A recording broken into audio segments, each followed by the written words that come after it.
এদিন বেলা 11টা থেকে লাউদুহা SI office সংলগ্ন মাঠে ডেপুটেশন কর্মসূচি হয়। কর্মসূচিতে যোগ দেন পশ্চিম বর্ধমান জেলা 15টি চক্রের সংগঠনের শিক্ষক শিক্ষিকা। সংগঠনের শিক্ষকরা জানান, শিক্ষা প্রতিষ্ঠানের শিক্ষা সহায়ক পরিবেশ গঠন আমাদের উদ্দেশ্য। আমরা চাই বিদ্যালয়গুলিতে নিয়মিত পরিদর্শন ব্যবস্থা রাখা হোক। পড়াশোনা, মিড ডে মিল, শিক্ষকদের হাজিরা সহ অন্যান্য বিষয়গুলি ঠিকঠাক হচ্ছে কিনা তা দেখা প্রয়োজন। পাশাপাশি তারা ডিএ আন্দোলনকারীদের সমালোচনাতে একযোগে সরব হন। বলেন, শিক্ষকদের কাজ পড়ুয়াদের শিক্ষাদান করা, কিন্তু কিছু শিক্ষক সেই কাজে অনুপস্থিত থেকে আন্দোলনে যোগ দিচ্ছেন, ফলে বিদ্যালয়গুলিতে ক্ষতি হচ্ছে। আন্দোলনের নামে যারা বিদ্যালয়ে অনুপস্থিত থাকছে তাদের বিরুদ্ধে ব্যবস্থা নেওয়া আর্জি জানান তারা। পাশাপাশি ডিএ আন্দোলনকারীদের সাথে কর্পোরেট সংস্থার যোগ সদস্য রয়েছে বলে অভিযোগ করেন। বলেন, আন্দোলনকারীরা সরকারি শিক্ষা ব্যবস্থাকে ধ্বংস করার ষড়যন্ত্র করছে, যাতে অভিভাবকরা তাদের সন্তানদের বেসরকারি স্কুলে ভর্তি করতে বাধ্য হন। লাউদুহা থেকে আজিজ মেসা রিপোর্ট, নিউজে।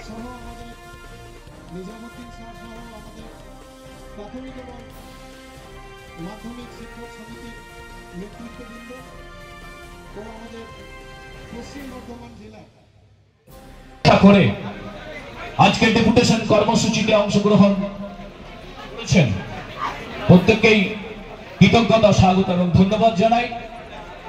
আমরা শিক্ষক সমিতি পশ্চিম বর্ধমান জেলা এবং পশ্চিমবঙ্গ তৃণমূল প্রাথমিক শিক্ষক সমিতি পশ্চিম বর্ধমান জেলার যৌথ উদ্যোগে দুর্গাপুর উত্তর চক্রের অমর বিদ্যালয় পরিদর্শক অফিসের সামনে আজকে যে ডেপুটেশন, এই ডেপুটেশন সম্পূর্ণরূপে এই এলাকার অবৈতনিক শিক্ষা ব্যবস্থা, প্রাথমিক এবং মাধ্যমিক শিক্ষা ব্যবস্থা, যে শিক্ষা ব্যবস্থার উপর নির্ভরশীল আমাদের বাংলার তথা দেশের নিম্নবিত্ত, অন্তর্দয়, মধ্যবিত্ত পরিবারের ছেলেমেয়েরা, সেই বিদ্যালয় ব্যবস্থাকে সুদৃঢ় করার লক্ষ্যে, তার কারণ আমরা লক্ষ্য করছি কিছু দায়িত্বজ্ঞানহীন বিরোধী শক্তি এই অবৈতনিক শিক্ষা ব্যবস্থাকে ঘুণ ধরানোর চেষ্টা করছে। দীর্ঘদিন ধরে বিনা পারমিশনে, অথরিটি বিনা পারমিশন ছুটি নিয়ে তাদের বেতন বৃদ্ধির আন্দোলন করছে, ছাত্রছাত্রীদেরকে বঞ্চিত রেখে। আমি অমর বিদ্যালয় পরিদর্শকের কাছে আজকে আমাদের প্রশ্ন থাকবে, কি করে অথরিটির পারমিশন ছাড়া দীর্ঘদিন যাবৎ বিদ্যালয়ে অনুপস্থিত থেকে সেই এলাকার ছাত্রছাত্রীদেরকে বঞ্চিত করে নিজেদের বেতন বৃদ্ধির জন্য আন্দোলন করে কলকাতা, তার বিরুদ্ধে আজকে আন্দোলন। এবং এই এলাকার বিদ্যালয় পরিদর্শক, যে বাংলায় আমরা পরিদর্শনটাকে ঠিকঠাক করার জন্য অনুরোধ করা, তার জানানো যে বিদ্যালয় পরিদর্শন করুন, সেখানে শিক্ষা ব্যবস্থা ঠিক আছে কিনা, ঠিকঠাক ক্লাস হচ্ছে কিনা, সঠিকভাবে ছুটির নিয়ম পালিত হচ্ছে কিনা, মিড ডে মিল ঠিকঠাকভাবে হচ্ছে কিনা।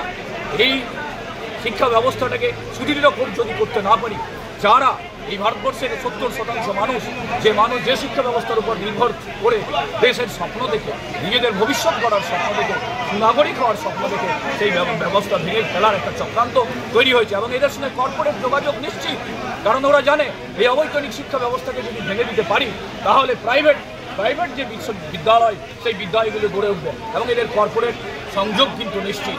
আমরা কিন্তু সেই শিক্ষা ব্যবস্থাকে বাঁচানোর লক্ষ্যে এই শিক্ষক শিক্ষিকারা আজকে আছেন, সেই সমস্ত ছাত্রছাত্রীদের জন্য, সেই শিক্ষক শিক্ষিকাদের যাদের চাকরিকে সুনিশ্চিত করার লক্ষ্যে এই অপশক্তি, এই বিরোধী অপশক্তি, দায়িত্বজ্ঞানহীন অপশক্তি, যারা স্কুল বন্ধ করে নিজেদের বেতন বৃদ্ধির জন্য আন্দোলন করে, বেতন বৃদ্ধি করতেই পারে, শিক্ষকদের সবাই চাই ডিএ বৃদ্ধি হোক, কিন্তু শিক্ষা ব্যবস্থাকে নষ্ট করে বেতন বৃদ্ধি এবং তার রাজনৈতিক ষড়যন্ত্র আঁতাতকে প্রতিষ্ঠা করতে, তার বিরুদ্ধে আজকে আমাদের ডেপুটেশন করা। আপনার নাম? আমার নাম নুরুল হক, পশ্চিমবঙ্গ তৃণমূল মাধ্যমিক শিক্ষক সমিতি পশ্চিম বর্ধমান জেলা সভাপতি।